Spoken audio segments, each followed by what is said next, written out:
To some other news we're following this hour, President Biden and Vice President Kamala Harris are bringing their reelection campaign to North Carolina today.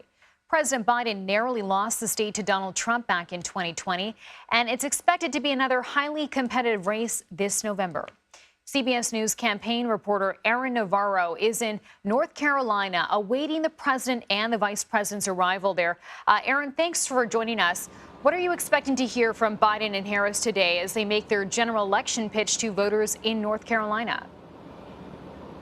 Hi, Chanel. Good to be with you. Healthcare. That's expected to be the main topic of the remarks later here in Raleigh, specifically with President Biden talking about the stark contrast between his record when it comes to Medicaid, Medicare expansion, and comments made by some House Republicans in terms of taking pre-existing conditions away or on that topic. And in general, here in North Carolina, Medicaid expansion was recently passed, in part pushed by Democratic Governor Roy Cooper, a Biden ally. So we're expected to hear the president talk about that. And Vice President Harris, who will be joining him here in North Carolina, is expected to talk about reproductive rights, women's reproductive rights, especially prevalent on the day that the Supreme Court begins their hearing arguments about the abortion pill case.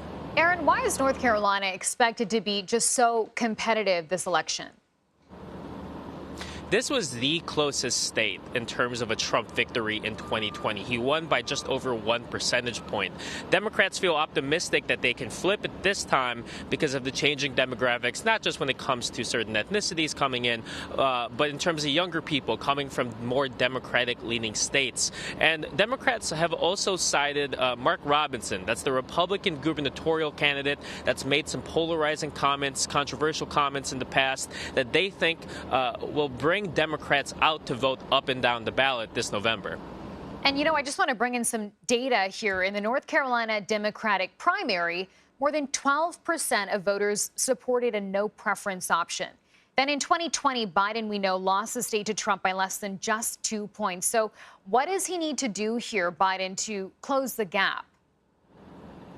Well, he needs as many Democratic votes as he can get. And you saw this happen in Michigan and Minnesota, kind of that uncommitted, uninstructed, or no preference option gaining some steam.